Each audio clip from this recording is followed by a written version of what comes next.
Here it is. I found it. It's called, see, I told you there's a picture, right? It's illustrated. These are illustrated poems. They have footnotes, too, in the beginning. This is called, the book is called Book 7, De Binares Natura, the nature of tracks. As in de rerum natura, right? All that Lucretian stuff. Post-Lucretian. Canto 42, Lascivious Mediations. Intervention inhales frequently, though always between sheets of immaculate irregularities, untoward estimations, of involuntary signification contractions. If it feels good, does the proposition lose angular incidence and authentic bovine directional modus? The void skulking just around the last corner shifts in shadows, rattling the dented lid of a garbage can. Suddenly spooking, a black cat darts over the ragged fence in moonlight. Now the stage is set for razzle-dazzle lexical assignations behind pebbled glass-paned door opens into chiaroscuro foliations. Tootie snaps down the brim of her hat, anticipating pencil-thin destiny's sap to the back of some unlikely train of thought, only to find Raz, sleek, firm nylon, smooth gams crossed, smoke gently rising past veiled suggestions of cheap hotel rooms flickering neon paradise. Outraged, on the other hand, squeals to the vanishing point about low-down lascivious mediations in the local flophouse, quickly mobilizing intentional acts of self-validating authenticity to batter down the door to the last century, releasing various mounted formations to mow down the nick of time in the interest of self-preservation and general control of potentially intoxicating agents of provocative non-sequiturs, hell-bent on breeding lilacs out of whatever vociferant dung-heap vocabulary tickles their dirty roots.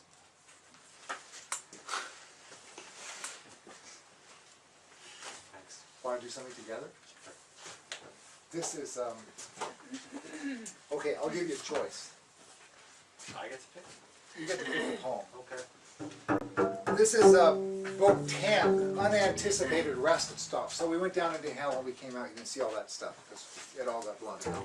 And then we did the diverted divagations, and now we're at Unanticipated Rest Stops, which consist of Wonderland, the OK Corral, Brigadoon, King Solomon's Mines, Oz, or Shangri-La. I recommend Brigadoon, Aaron. Highly. Really? Yeah. I was leaning towards Oz, but I'll do Oz. Let's do Oz. Oz is good. You know, if you're up for Oz, let's do Oz. I have to warn you that Dorothy ends up in a bar at the end of this poem, being picked up by the road. it's bound to happen. It is bound to happen. That's why she says we're not in Kentucky anymore. Kansas. Kentucky is the bar, right? Oh, Okay, so we're going to do this, and then I'm going to do one more after this, and then it's you, and then it's all over. Oh, okay. Canto 59, Oz. How many cantos are there? Well, it's an epic. There's 12 books, right? So there's like, I got six cantos in every book because it's a micro-epic as opposed to a real epic, right? Actually, it's a faux micro-epic. It's kind of, I don't know what the ontological status of that is in the world of academic literary criticism, but Laziness. it's dodgy, you know?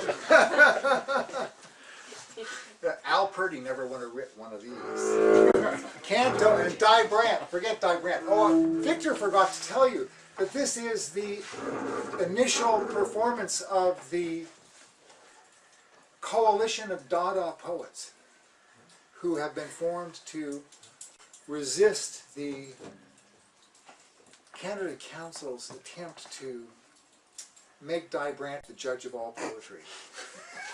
Oh, we're demanding the resignation We're of demanding the her person that resignation. hired those. We're demanding her resignation. Okay, so We're that's lucky to have an audience of people who throw ideas.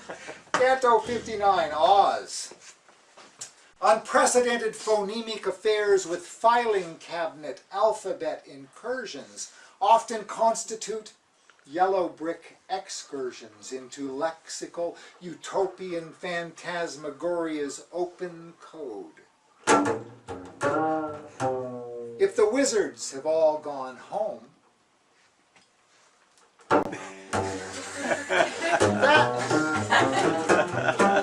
that leaves Dorothy to mind the gap between here and there, between O and Z, as they circulate through folds of poppies and straw, courage and high winds. It's not as if you can actually rest there when antithetical projections claim your slippers.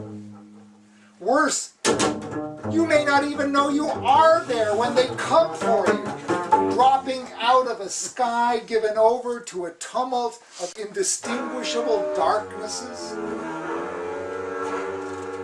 Every yellow brick road leads there.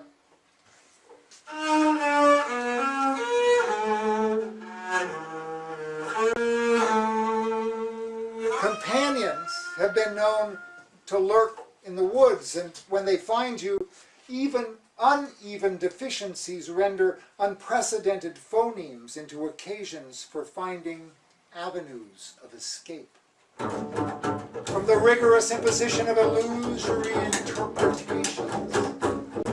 One place or the other is not different, even though the monkeys are meaner.